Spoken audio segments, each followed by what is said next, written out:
Welcome to Healing Whole, the podcast. I'm your host, Callie. I'm a certified personal trainer and fitness instructor. I also happen to be extremely passionate about holistic living. With close to 10 years of experience, I've worked with clients from all walks of life. I also know a healthy and holistic lifestyle can be a little overwhelming.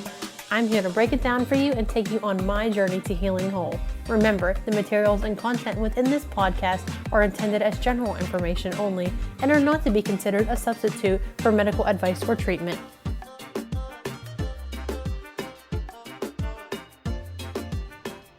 Hello and welcome to Healing Whole, the podcast, episode 21. I cannot believe we are already on 21. I'm really excited about our guest today. I'm here with Leah Staley. She is a longtime yogi and skilled massage therapist. Her fiery and spirited passion for all things adventurous fuses with her career in holistic healing to create a unique outlook on performance enhancement and wellness for all athletes. The appreciation she feels for her work, combined with the environment in which she lives and plays, forges a lifestyle worth loving. She is currently the co-owner of OmBody, a massage and wellness studio in downtown Uniontown PA. She also, tell me the name. How are you today anyway? Let's talk about that. Hi, I'm good. Very good. So Wild Child Yogi Yes. is your brand though. Correct. So I want to start with that first. Tell me about Wild Child Yogi. Then we'll get into all the other good stuff when you can tell me about massage and yoga and all that. But tell me about Wild Child Yogi first, because you do a lot. I was looking at your website, and you don't just do yoga and massage. You do a lot of other stuff too. Yeah. Basically, I started out in the outdoor recreational world, and what I love to do is climb and bike and raft and run. And all of my friends do that as well. And I just started making these connections with yoga and massage. And I kind of needed something to encompass all of that, something to say, here's what I do, here's where I go. So I do a lot of work in PA. I do a lot of work in Canaan Valley, West Virginia. Okay. I travel all over the place, and I work with different ski resorts, outdoor recreational companies, teaching yoga, traveling for massage, doing whatever. Do you do modeling too? Did I read that right? Yeah. Okay. I thought so. So my brother-in-law is a professional lifestyle photographer. And he's been a part of our family for, basically my whole life. So I started out just doing random photo shoots for him when I was like 8. Okay. Just like random stuff. And then he would pull me in and say like, hey, like I need you to do this and I need you to do that. And then as I built my brand, I had different photographers or media directors reaching out and saying, hey, like I need someone for this specific thing. Probably, the most fun thing I did this year was it was a adventure tourism commercial for Canaan Valley Resort. Cool. Yeah. So they took us to the resort for a week, and we went climbing at Seneca Rocks. We went mountain biking. We went horseback riding. We, went to all these scenic places, and they just kind of videotaped us doing all the fun stuff. Yeah, all the fun things. That's so cool. Yeah. So, it was a really cool experience. I got put up in a hotel and fed for a week. And yeah, that's awesome. That is really cool.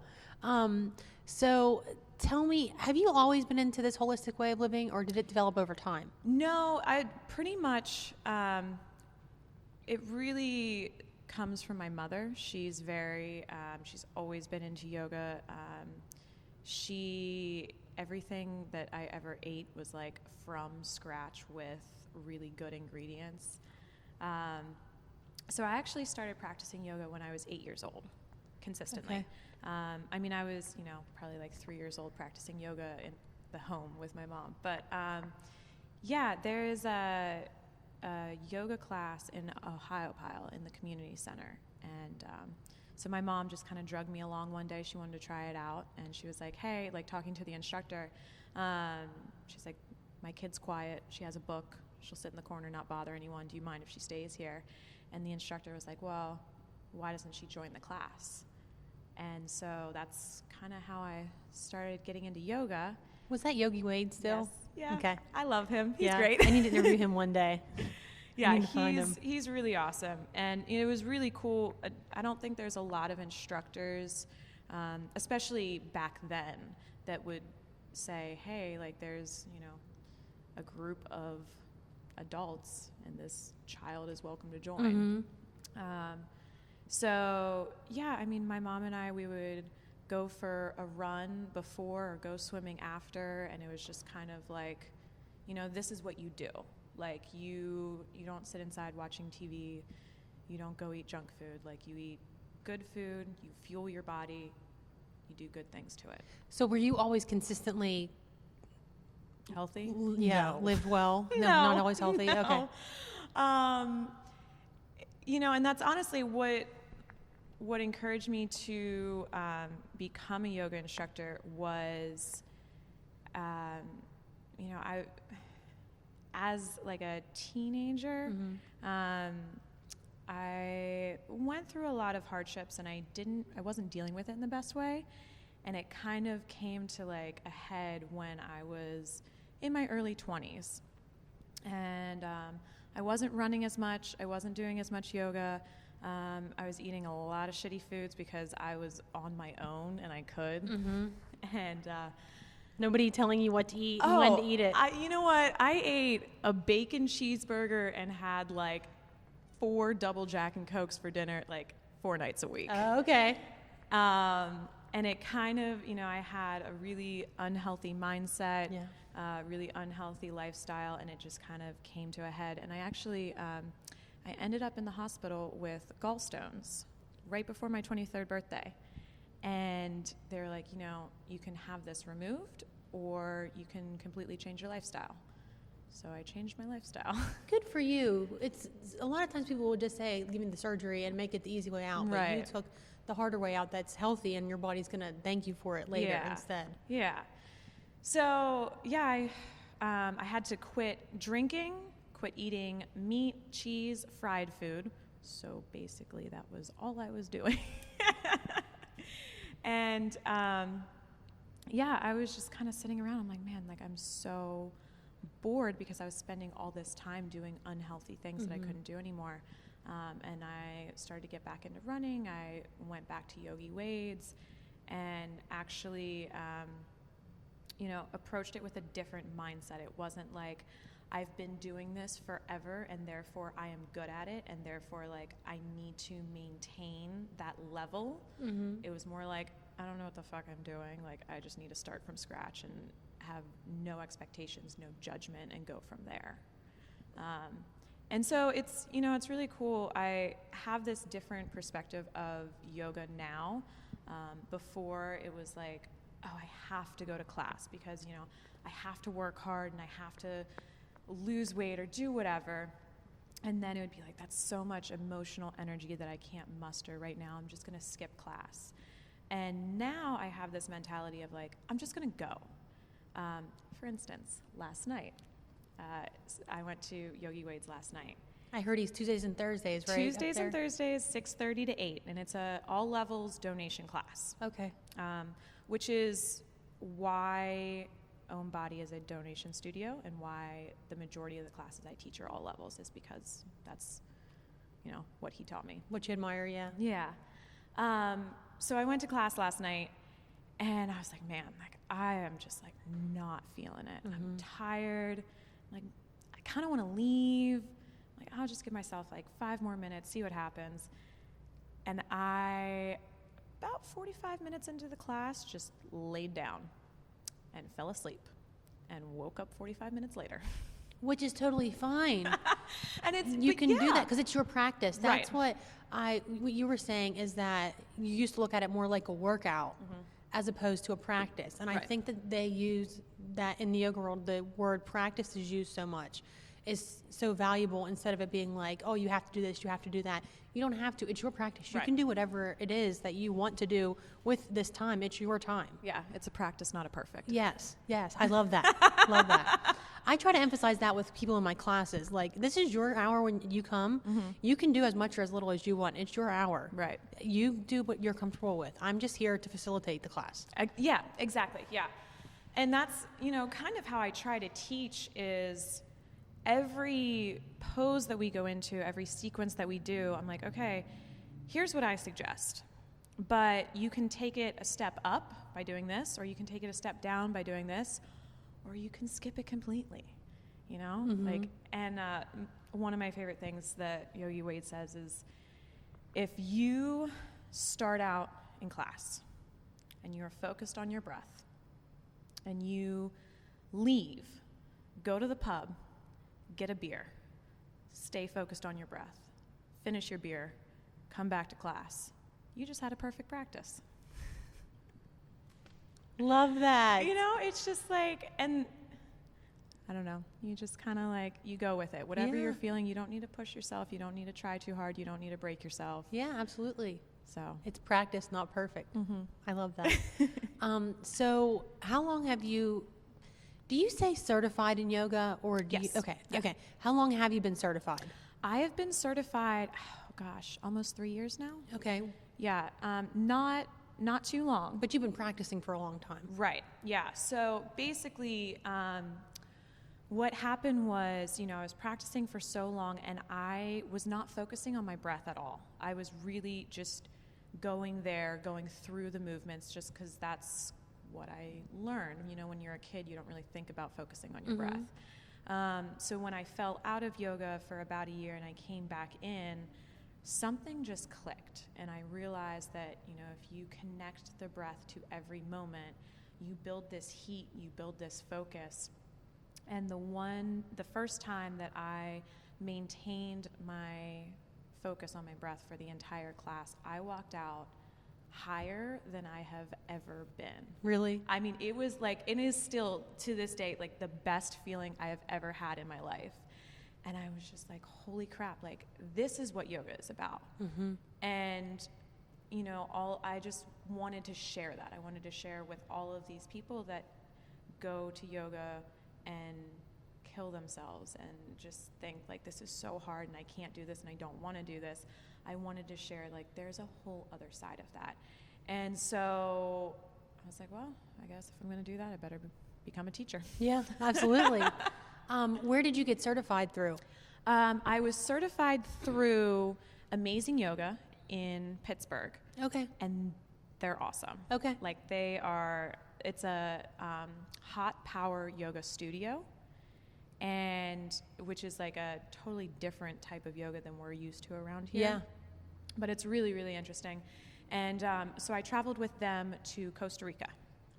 Well, cool. Yeah. In Nosara, which is the northwest coast, and it's I was at Blue Spirit Resort, and it was just it's this beautiful retreat center. It's right on the beach, and it's really interesting because it's this little community of very welcoming, very friendly people. Most of them speak English. And I had a little bit of time to explore the area when I wasn't training. Mm-hmm. And I just walked down the beach and then ended up getting lost because that's just something I would do. And ended up in this hut village with all of these different people. And there was just these beautiful churches, and it was right on the coast. I mean, it was incredible. It was a very, very good experience. Yeah, good thing you got lost. Yeah. Oh, listen, every time I get lost is a kind of crazy story that has a really good ending. Yeah, I'm where else are you going to do that? This is true. That's good. How long were you there for? I was there for a little over a week. I think it was almost 2 weeks. Okay. Yeah. That's awesome. So it was a short time, but it was intense, I bet. Oh my God. So we would wake up at 8 o'clock in the morning and not be done until 9 o'clock at night. And our only break, other than that time I got lost. I was going to say, how did you manage to get lost in all that? We had 3 hours to we could do anything. And people hung out by the pool. Some people got massages. Some people went paddleboarding. And you went and got lost. I was I'm getting lost. I'm getting out of here. But yeah, so it was, over 12 hours a day. The only breaks we had were for food. And it was like 105 degrees there, and we were staying in huts that didn't have air conditioning, and it was intense. It was a lot of sweating. Yeah, really. Yeah. Really. This is totally off topic, but was it humid there? Or Yes. It was humid. Oh, yeah. Very humid. Okay. I wasn't sure if it was the dry heat, because the dry heat I can handle. The humidity, I can't handle. You were just wet. Yeah. Like, the hot studios were the same temperature as outside. It was just like different humidity levels. Okay. So you got a little break from the humidity if you were inside, or no? I mean, when you're inside, then you're working. I mean, Yeah. we were doing like hours and hours and hours of hot power yoga. Were you practicing consistently up to that time? Yes. So it wasn't like, I mean, I'm sure it was a shock to your body to do all that yoga at one time, but it wasn't like, you know how when you work out after you haven't worked out for a while and you're really sore? Right. So it wasn't like that. No, I was actually, right up until that point, I was practicing about 10 hours of yoga a week. Oh, good. So Yeah. you had like a very good foundation. It was a really interesting experience because I had talked to a lot of people that had gone through that specific training. And everyone said, you know, what they do is in the first couple of days, they work you so hard because they want to, this is kind of a bad way to put it, but they want to break you down so that you're so sore that you can't do all the things that you normally do. You have to think about modifications, and you have to have this almost beginner's mindset. So everyone talked about how physically challenging it was. And I was like, wow, I've got that. I'm in good shape. Yeah. I'll be fine. And everyone talked about how mentally challenging it was because you have to learn all the sequences and all the poses. And I was like, well, I've been doing this for so long, like I could go through that in my sleep. I'm not worried about that. No one talked about how emotionally challenging it is. And in hindsight, it makes sense. You can't promote well-being if you are not open with yourself. But I was really not prepared for that. I mean, we had different meditations every single day. Before we started anything, we would go in a circle and talk about our feelings, which was like the most I've ever talked about my feelings, like ever. Yeah. And I was just like, I mean, when I was in it, I was almost like a little put off by it. I was just like, this is like not what I signed up for. This is not what I want to do. I'm not coming back to this. And it took about a year before I was like, holy crap, like that was probably the best thing that's ever happened to me. Yeah. That's awesome. Yeah. That is something different that I don't know. I'm gonna be getting certified in yoga shortly, but I haven't yet. So that doesn't seem like that'd be something common though, to talk about your feelings. Any yoga certification? You know what? I don't know. I honestly don't know how many people do that. I don't know if it was just like who I went with or what, but yeah, I was not expecting that. Yeah, I wouldn't expect it either. But that's good. It opens you up. Yes, it did. And I learned a lot of lessons, and I am a better person for it. Yeah. But in the moment, I was just like, oh my God, this is the worst thing ever. What am I doing here? Cool. So I got your story about yoga. Now tell me about massage. How did you get into massage? I am the luckiest person ever. I completely fell into it. Okay. Like every point in my massage therapy career, I have literally fallen into.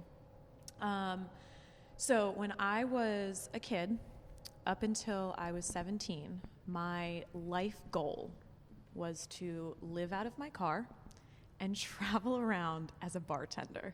Just go from like, boating town to ski town, depending on the season. And when I was 17, I was a senior in high school. I was like, that's a really good plan B, but maybe it shouldn't be my plan A. At least you figured it out before you graduated high school. Yeah. So I started looking for careers that I could travel with. And I literally think I just Googled it, like, what can you do while traveling? And I found massage therapists going on cruise ships. And so in my head, and this is totally like, I'm so out there, I was like, oh yeah, I'm just going to get certified and go on this cruise ship and then just travel from like tropical place to tropical place and just lay on a beach all day. Which is not reality. No. No. But it's a nice dream. It's a very nice dream. So I went to massage therapy school immediately after graduating high school. And then I realized that I needed to get experience as a massage therapist before I could get hired on a cruise ship. So I started working at a local resort. And after about 3 years working there, I started looking into getting on a cruise ship. And I actually did my research. And it turns out they're a terrible place to work. Like, you work really long hours. You don't get paid that well. You're not laying on a beach. You're not laying on a beach. It's the weirdest thing. Yeah. Like, you're actually working. Yeah, yeah. So I was Probably working more than you'd be working in like normal life, because it's like you have to hustle that whole time because there's so many people on the cruise ship that probably want these services done. Yeah. So I was like, well, like that's all right. Scrap that idea. Let's figure out something else. So I actually found, and this is still a dream of mine, an adventure cruise line that is based out of Seattle, Washington, and they travel all over the place. But the one I'm really interested in is Alaska. Nice. So it's on a mega yacht, which is about 20 crewmen and 40 guests. So it's really, really small. It's on because it's on a mega yacht, because there's so few crewmen, everyone has their specific job. So like I would be a wellness instructor. I would massage and teach yoga every day. But I would also be an adventure leader. So I'd be taking the guests out hiking, biking, paddleboarding, whale watching. All the fun stuff. All the fun things, yeah. And I was like, okay, that's like a little bit more manageable. So to do that, I had to up my certification. I was nationally certified. I had to become board certified, which is the highest cert a massage therapist can have. Okay. So to do that, I had to start taking all of these continuing education classes around me. And I basically was just picking whatever was closest, not what I found most interesting. Okay. And so I started taking all of these sports medicine classes and working with different athletes. And so I would go to class, I would learn a bunch of stuff that I, to my surprise, found really interesting. And then I would come home. My best friend is a really, really phenomenal kayaker. She does a lot of races, and she's one of the best paddlers I know. Yeah. But she had shoulder surgery. So we were living together, and I would come home and practice on her and help her kind of work through this recovery. And then I also had a lot of friends that were climbers, bikers, skiers, and they're like, oh, you know, my hip is killing me, my shoulder's killing me, whatever, my back. And so I got to see the progression of working with athletes for training purposes or recovery. And I realized that what I really wanted to do, I didn't want to work on random people that are just coming through my door once. I wanted to work on return clientele. And I really had no idea, because I was still working at the resort at that time. Okay. I was there full-time for 5 years. And towards the end, I was like, you know, I can't stay here. I don't want to travel somewhere else. I don't really know what to do. And this woman randomly reached out to me. She was like, I have a wellness studio in Uniontown. We're moving, we're expanding, we're bringing on another massage therapist. Would you be interested? And I was like, this is a really good opportunity. This is exactly what I wanted, and it just kind of presented itself. So I worked there for about 2 years until its closure. Okay. Last summer. And then basically that's where Leanne and I met, my partner at OmBody. Yeah. And so we ended up having all of this clientele and nowhere to practice. And we're like, okay, I guess rent's expensive. Let's split it. And that's how we started OmBody. And I feel so lucky to have just fallen into everything. Did that place fall into your lap, or did you have to look for it? It completely fell into our lap. Really? So basically, the studio that we were working at was supposed to close at the end of July.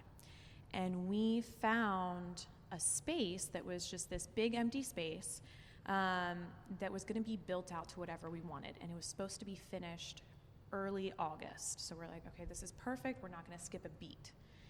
And then it was late August, September, then it was October, and then it was, well, we'll see in 6 months. Oh, no. And we were like, we can't, we need to make a living. We can't wait on this. So I got on the computer. I spent all day looking at every single property for rent in Uniontown. And we went to go look at all of these different places, and they were really expensive and weird and dirty and carpeted, and it just was not working. And so we were walking down Main Street, totally defeated, deflated, just like irritated at life. We're like, this is not going to work. And we were walking past 90 West Main, and we saw the for lease sign, and Leanne was like, I know the guy that owns this building. I know where he is right now. Let's just go in and see if he'll show it to us. And so we went into the Titlow, and Jeff, our landlord, took us up the freight elevator in the back, and he opens up the doors, and we were just like, This is my it. God, this is it. Like, we found it. I mean, white hardwood floors, white walls. So it was already like that when you got it? We did not do a single thing. We found that place on a Tuesday, signed the lease on a Wednesday, got our business license on a Thursday, and I had my first client on Friday. I mean, it was just like a whirlwind. Wow. And we started our business with 2 massage tables and 5 yoga mats. That is it. That's all you needed, though. That's all we needed, yeah. And so I reached out to Facebook, and I was like, we were expecting to be in a much smaller space. We didn't expect to need all these things. Now we do. Anyone that wants to donate anything, it would be really appreciated. And so over the last year, people have donated couches, chairs, the bar. I have a bar in my yoga studio. I love the bar. I love the bar. There's a reason you have the bar, though, and we'll get to that. Okay, yeah. But yeah, people donated yoga mats, blocks, bolsters, massage tables, different artwork. Did you have a ton of stuff up there? And I would say 90% of it was donated by friends and family. That's amazing. And clients. I mean, that space is really, I can't take credit for it. It's the community space. The classes that we have are because instructors are really stoked to come there. The art and jewelry that we have is because people have reached out to us and said, I want to sell my stuff in your studio. The furniture that we have is people reaching out and saying, hey, I have all this stuff. Do you want it? And it's just, we just sit back and say yes. That's what community is all about. Yeah. Absolutely. And you're really, I feel like, a community-based studio, an organization. Yes. Where you only do classes by donation, right? Can I speak today? So, yes, all of our regularly scheduled classes are by donation. Okay. What that means is every client that walks through the door, they pay whatever they want for this class, whatever they feel like it's worth. The reason that is in place is because when I was 16, 18, 20, 26, and I'm poor, and I'm stressed out, and I need to go to yoga, and I don't know how I'm going to pay my rent or even feed myself. I can't afford yoga. I know that I have a space where I can go in and donate $1 and practice and get what I need out of that class. And then, a week, 2 weeks, 3 years down the line, when I have more money, I'll donate $20 or $30, and it evens out. Yoga was never created to make money. It was never created to be anything other than a healthy outlet, and I want that to be available to the whole community. That's what I think, and we talked about this a little bit earlier, that it's a practice. People get confused that it's, not that it's not exercise, because you're moving your body, but I never looked at yoga as like a workout. I look at it more as like you said, a healthy outlet. Yeah. I don't know. What do you think about that? Do you agree with that, or would you say it's more of a workout? Or? Well, I would say it depends on the type of yoga. Okay. You know, we have restorative yoga, which is definitely not a workout. You come in, you're on bolsters and blankets and pillows, and you essentially take a nap. We have a class called Yinzer Yoga that I'm really excited about. It's with an instructor, Laura Scoville, and that is all about joint mobilization. You go through your wrists, elbows, knees, hips, everything, just moving and getting all the cracks and creaks out. Yeah. And that is not really a workout. It's not really strength based, but you do stretch your body. And then there's my all levels class, which is a flow. And like I said earlier, you can make it as easy or as hard as you want. But if there's someone that wants to come in and get a workout, like I can definitely kick their ass. can. Yeah, you definitely can. Yeah. Yeah. So I shouldn't say that it's not a workout. It's definitely a workout, but I think looking at it as like, oh, I got to get my workout in. It's not the way to look at yoga. No. It's more like I want to get my practice in. Right. It's like I need to go and sit on a mat and not focus on anything that is outside of that mat, and not focus on anything other than my breath. And hopefully when I leave my mat, the 20 things that I was stressed about before seems a little bit more manageable. Yeah, absolutely. But yeah, so it is a donation studio. And we do that, like I said, for the clients, but it's also for the instructors. All of the cash that clients donate goes to the instructors. They take it home with them that evening. And you know, the reason behind that is because if it's someone who's just starting out that doesn't have a following, that kind of motivates them to get people to come to their class. And if it's someone that does have a following and 30 people show up and the average donation is around $10, that's, you know, someone can work for an hour and leave and make a fair amount of money. Yeah. Doing what they love. Yeah. You know, they can feed themselves or their kids, or they can pay their rent, and they can do whatever. And it's, you know, we don't want to, I don't know, I guess put a limitation on things. Yeah, absolutely. Yeah. So going back to massage, what type of massages do you specialize in, or what do you like the most? What kind of way do you like to massage the most? So my favorite thing is like therapeutic or athletic. Okay. So basically, you know, anyone that comes through the door, I'll massage them, whatever they want. If they just need to relax, that's totally fine. That's not my specialty. Like I'm not good with the zhuzhy stuff. Okay. Like the, you know, the towel under the neck and the aromatherapy and the hot stones, like that is well and good, and I appreciate it as a client, but I do not appreciate it as a therapist. Okay. What I really like is when someone comes to me, whether they have a strenuous job or they're an athlete and they're training or recovering or whatever, and they're like, you know, I have this problem in my shoulder, in my neck, in my hip, whatever. There's pain in this area, and I can put them on my table, put my hands on them and say, okay, well, your pain is coming from this area, and it's because this muscle is tight, and if I press here, then this muscle will loosen up and you'll feel relief. It's a problem I'm fixing. It's a puzzle I'm figuring out. I was just going to say it's like a puzzle. And it is so entertaining. Maybe that's not the right word, but it is entertaining, because I get like that with clients, because they'll have a pain somewhere, and I'm like, well, it's because you're tight here and you're weak here, or they have, a lot of times it's knees. Yeah. And with knees, it's always a tightness somewhere and a weakness somewhere else. So we'll work on different strengthening exercises, and then we'll work on different flexibility exercises, Yes. and then they get relief, and they're like, oh my gosh, I thought that I was gonna have to get surgery, this or that. Yeah. And it is the best feeling ever, but it is like, it's exciting, and it is like a puzzle Yeah. figuring that out.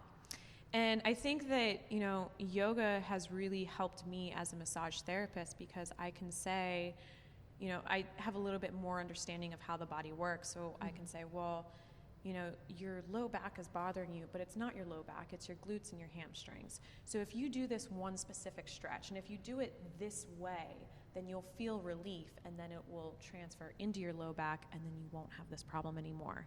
So not only can I work on them, but I can also give them something to take home. Guide them. Yeah. Yeah. Yeah. And it's absolutely. It's a lot of fun. I mean, I actually, you know, I get stoked to go to work. And Which is a blessing. Yes. Yeah. And it's, you know, when all of my friends, when it's 90 degrees and sunny and all of my friends are on the river and I have to go to work, like, yeah, okay, that's not fun. But once I get to work and once I'm working, I'm like, oh, this is awesome. Yeah. I'm having so much fun. Yeah. I love this. Absolutely. Yeah. So let's go back to OmBody. You have a bar there. We have a bar. But why do you have a bar? We have a bar because we host so many different events. Yeah. We have hosted 2 art shows so far in the 13 months that we have been open. We have... What made you want to host art shows? We never expected to be an art gallery. Again, something I just kind of fell into. Yeah. You know, we saw this space with the white floors and the white walls and the big, beautiful space and the natural light.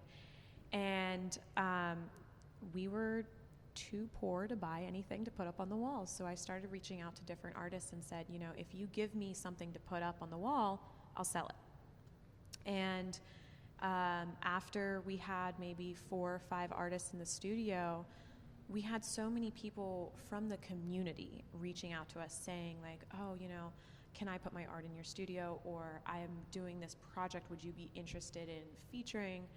And so Leanne and I were just kind of talking about like, we should do an art show. Like there's enough people around. No one in Uniontown is doing something like this. Like no one in Fayette County is doing something like this. You know, if you want culture, you have to travel to the city. And like, that's, you know, there's enough people craving that around here. So we partnered with the Phoenix Art Center for the first one. And there's a woman there who was so helpful. She got all the artists together. She kind of put everything out there. And all Leanne and I did was just talk about it to people. Okay. And Leanne's client owns the Christian Clay Winery. Oh, very nice. And so her client was like, well, would you be interested in having wine there? I'll bring a bartender. And she partnered with the distillery. And so we had wine and whiskey and Bellinis and all this stuff. And my client is a singer. And I was talking to her and she was like, well, would you want music? Because I would volunteer my time and just play for donations. And we were like, holy crap, this thing is coming together. And so, you know, we put it out there, and the day of the event, everyone was like, well, how many people are going to show up? And I was like, you know, we've never done this before. I have absolutely no freaking clue what I'm doing. And there's like 100 people that are interested on Facebook. So anywhere between 20 and 100, and almost 200 people showed up. Fantastic. Yes. And so from that, we had more artists reach out to us and say, I want to put my art in your studio. If there's another art show, let me know. More musicians started reaching out. Hey, if you ever want to have an event with music, let me know. So what we started doing is partnering like yoga events with music afterwards. We actually are doing that this Friday. So this episode will come out on Tuesday, so it'll be the past Friday. Okay. So a couple days after but you do that often. Yes, we do. And basically, I have a list of artists' emails or musicians' emails, and I just put stuff out there. I'm like, hey, you know, there's this class that's going to be really cool, or there's this fundraiser, or we're doing an open gallery and we have an open mic if you want to come on down.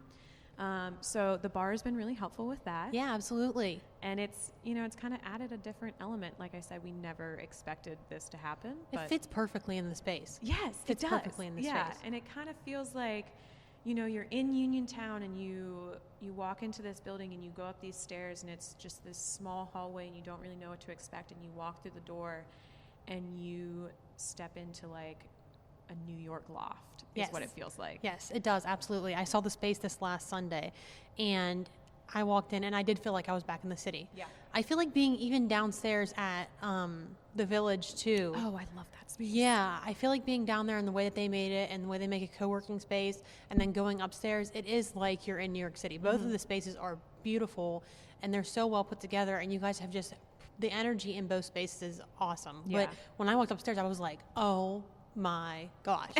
I was totally not expecting that. I'd seen pictures online, but they don't do it justice. And that's what everyone says. Everyone walks in and they're like, I've seen all these pictures online, but this space is huge. It's huge. And not that the pictures aren't beautiful. The pictures are beautiful, but the space is just, I don't know how pictures don't do it justice, but they just don't. It's gorgeous. It's stunning. Yeah. It's such a nice space. It's been a lot of fun. Yeah. So tell me anyway that it's going to be passed, but you do different events like this. So tell me about the event that's on Friday.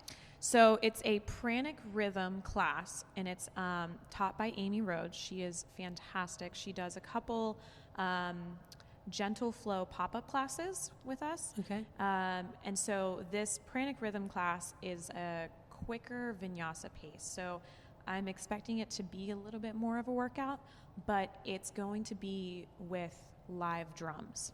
So that's going to be really cool. Who's doing the drums? I'm actually not sure. Okay. But you have someone doing the drums. Yeah. Okay. She came to us, and this is, And wanted to do it. yeah, the majority of events that we put on with other instructors is someone reaches out to us and says, this is what I want to do. I'm going to do it on this date at this time, and this is what I need. And again, Leanne and I are just like, okay, all Whatever right. you need. Yeah, we'll just sit back and let it happen. So that's not the only thing happening, though. You're doing music afterwards. Yes, we're doing live music. So basically at our last art show, it's kind of a funny, stressful story about how our musician fell through at the last minute.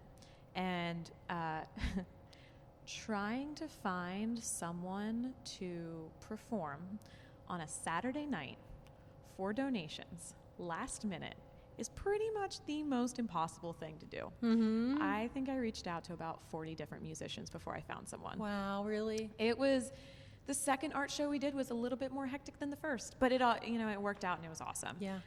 So I got this list of musicians. I reached out to a bunch of people, and one of the girls I reached out to, she was like, I love the idea. I love what you're doing. I love the space. I want to be a part of this. I'm out of town, but I will be in town on this day. And I was like, well, ironically, we have a really cool yoga class on that day, so let's partner. Have music as well. Yeah. So is that all for donation? Yes. So the prana? Pranic. Yes. So prana is, the breath in yoga. Yeah. So it's pranic rhythm. It's just quicker paced and to the beat of drums. That is by donation. Yes. And then the musician that comes afterwards is also by donation. Yes. And how do you donate to the musician? Do they have They have a bucket. A bucket? Yep. Okay. They have a little bucket that sits by them and says donations for musicians. And actually, Leanne is a lot better at this than me, but she'll come on and talk to everyone and be like, welcome to the space. This is awesome. We're really glad that you're here. Put money in the bucket because we're not paying them and they need to make a living too. Yeah. That's fantastic. So now this is a silly question, but you have your bar there. Will your bar be open for the music? Like, will you have stuff at the bars? So what happens is, because we don't have a liquor license, we cannot sell anything. Yes, that's true. Now, the winery has a catering license. So when we do really big events, they can come and they sell their stuff. We don't make any money off of that. It's just something to have.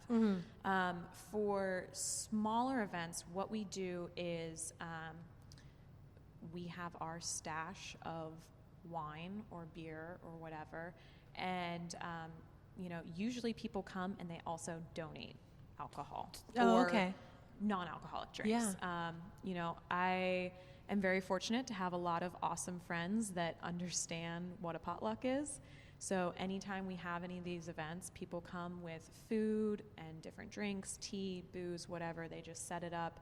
And again, there's like a little studio donation bucket. So, you know, if you have a couple glasses of wine, put $5 in. Yeah. You guys are so blessed that, and it's awesome because I always say to myself, I wish I could work, not that you work for free, but I wish I could work for free. And you have that with the donation-based studio. You don't have to be like, oh, well, it's this much money, it's this much money, it's this much money. It's just whatever people can give. So we are really, really fortunate that we are both massage therapists. Yeah. Because that's how we make our living. Mm-hmm. And, you know, if it was one person paying all the bills, collecting money from instructors and therapists, it wouldn't work. If it was, you know, but because there's two of us splitting the bills and we also have a, you know, good source of income, it allows us to use the space for whatever else. Yeah, and just have fun with it. Yeah. And not have to stress, really. Right. Well, I mean, I'm sure it's stressful. Don't get me wrong.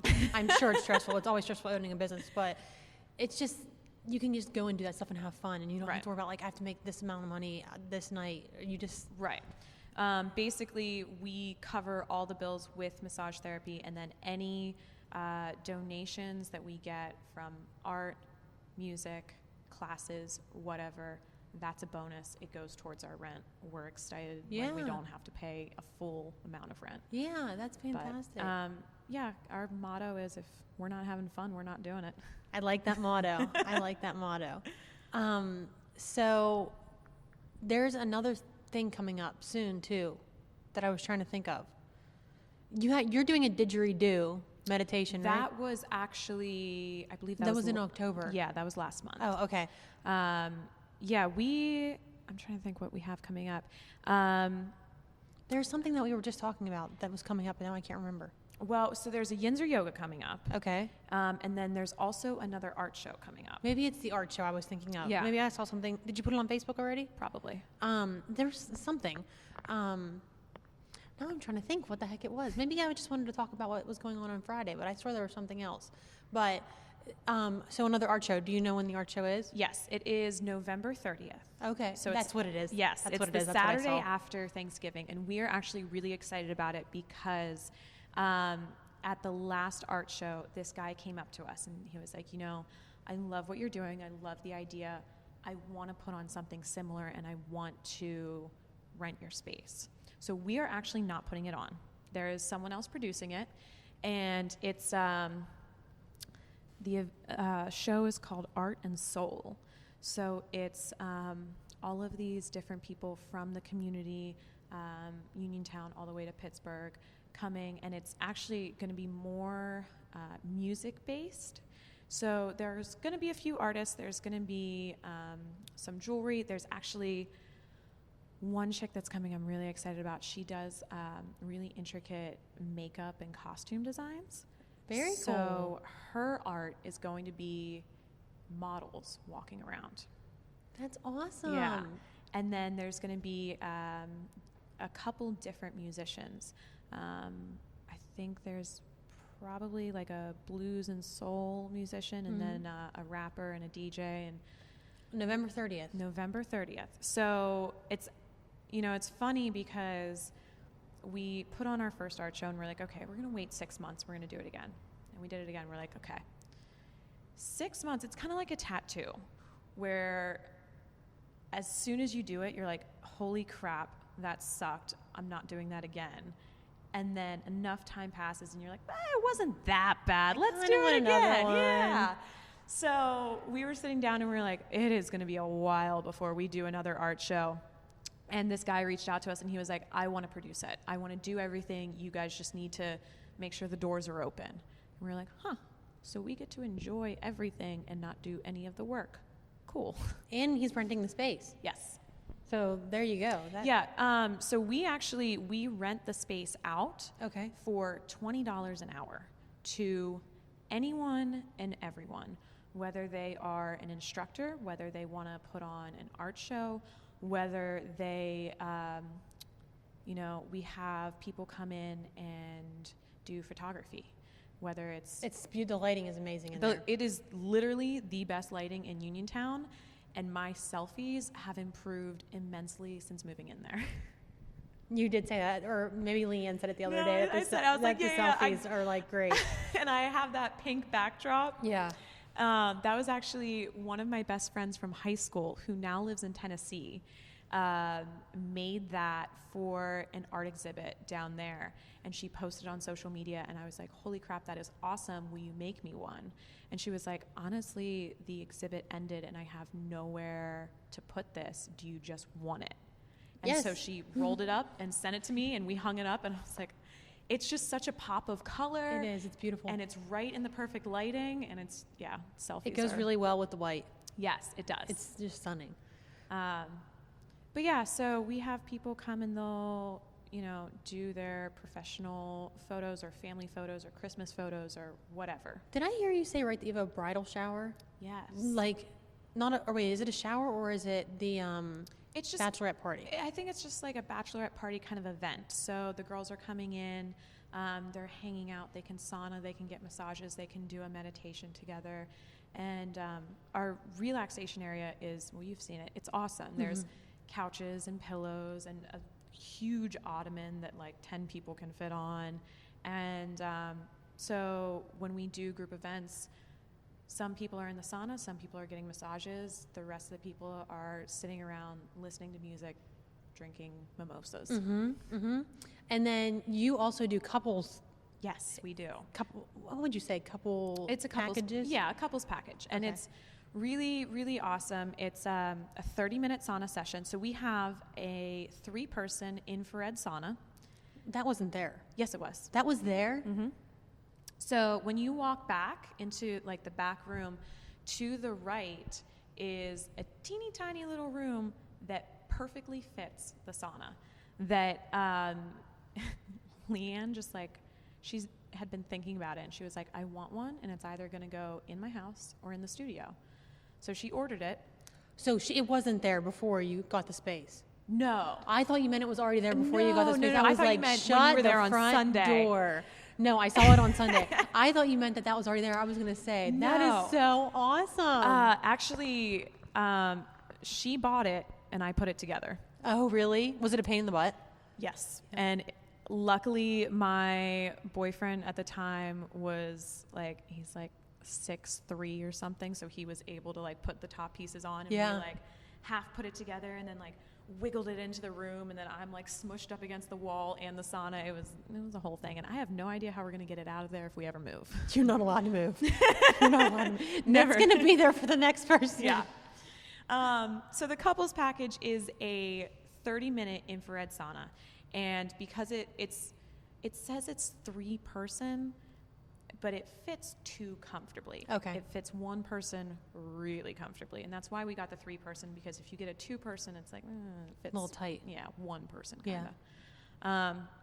So it's a 30-minute sauna session, and then a 60-minute full body massage, and you also get a complimentary glass of champagne.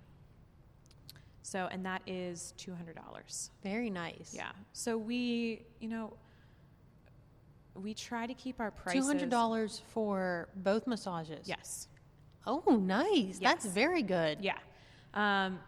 Honestly, all of our massage prices are as low as they can possibly go while we still make what it like. You need to live. Yeah. And that's basically just because, if there's people that can afford more, and they can go to Nemacal and they can pay $150 for an hour and get that. Mm-hmm. That's fine. But we want to serve the community. And the truth is, in Fayette County, there's not a lot of people that can afford that. Mm-hmm. So we try to keep it accessible to everyone. I like that. Yeah. That's really nice. That's great that you do that. And so, our couples package is $200. Our massage prices are around like $5 to $15 plus $1 a minute, if that makes sense. Okay, yeah. Mm-hmm. And then I personally have a special for all of my yoga students. If you come to my class, you practice with me, and you grab me after class to book an appointment, and it doesn't matter when you book that appointment, it's $1 per minute. So you skip out that whole $5 to $15. So you're saving a little bit of money. Yeah. Which is nice. Yeah. And, the reason I do that is because I used to live in Ohiopyle. Mm-hmm. And so I would go to yoga in the community center. And if someone grabbed me after class and they're like, hey, I really need a massage, they would cross the street and go to my house. And I worked out of my house. Okay. And so I charged $1 a minute. And that was, for any of the river guides that were too broke to afford a massage, but also really, really needed one. Yeah. Or the yoga students that were, can't afford to pay a lot. So I kind of, even though I moved out of my house and into a really nice professional studio, I still want to, keep it. You want to keep it accessible for everyone. Right. Yeah, that's great. That's fantastic. Cool. So is there anything I should have asked you that I didn't ask you? I don't think so. I don't know. Well, good. Then I did my job. Tell me where people can find you online. So you can find OmBody. How do you spell OmBody? It's O-M, like Om, Mm-hmm. B-O-D-Y. Okay. So Facebook, Instagram, website, and email is OmBody Massage and Wellness. OmBody Massage and Wellness. Mm-hmm. So is it OmBody Massage and Wellness at gmail.com? Yes. Okay. Yep. And then OmBodyMassageandWellness.com. Yes. And then you can find OmBody Massage and Wellness on Facebook and Instagram. Mm-hmm. Very good. And then you can find the Wild Child Yogi. My personal brand is the Wild Child Yogi at Gmail, thewildchildyogi.com, the Wild Child Yogi on Instagram. Okay. And, it's funny. So when Leanne and I first met, she actually is the reason my brand is called the Wild Child Yogi. Oh, really? She, even though there's a pretty big age gap between us, we're essentially, we see a lot of things the same way. Mm-hmm. And so when I was working at a resort for 5 years, I was doing the 10 to 6, 5 days a week with 1 week vacation, and it was miserable. Mm-hmm. And then I became an independent contractor, and I was young, I was in my early 20s, and I was making more money than I ever had, and I was also in charge of my schedule. So I would work 6 a.m. to 9 p.m. for 4 or 5 days. I would make enough money to take off for 2 weeks, and I'd go travel. And, I'd go to Asheville, North Carolina. I spent a lot of time in New England. I went across the country to Washington, Oregon, California a few times. And so there was one day where I was getting my first Thai massage from Leanne. And if you have never had a Thai massage, That's what I want to get from oh my her. gosh, Yeah. they're awesome. And she is there's not a lot of people that do it in this area, and she is by far the best. Yeah. So I showed up, and we had probably known each other for, I don't know, less than a month. And I was just totally flustered. And I was like, look, I realized that I'm 5 minutes late, but I was on a beach 6 hours ago. I have sand in my hair and no underwear on. Just give me a minute. And she was like, oh, we're going to get along just fine. And she, from that moment on, she was just like, Is that the first time you met her? no, the first okay. time. No, it was, Okay. we had been working together on and off for about a month. Okay. But we didn't know each other that well Until then. until then. And she was just like, girl, you're a wild child. Yeah. And so for the next year or two, anytime she saw me, she was like, hey, wild child, what's up? Aww. And so I was like, well, if I'm going to create a brand, if I'm going to be something or, put myself out there, I want to be a wild child. And make it what you are. Yeah. Yeah. Yeah. That's fantastic. That's awesome. Good way to get your name, and it's a good thing she's your partner. Yeah. That's awesome. I know.